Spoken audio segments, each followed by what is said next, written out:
محتادا نمیگیره نگام کرد میدونست که معتاد هستم تریاک رو داد به دستم گذاشتمش رو سینه تریاک فروش ببین بزنید بچه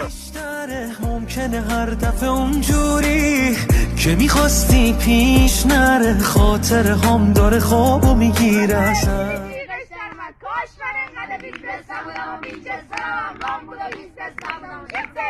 تو بیزنس نبودم و شیفت جیبت نبودم زودتر دنبال پیشرفت باش 16 سال پیش وقت داشت 6 وقت تا این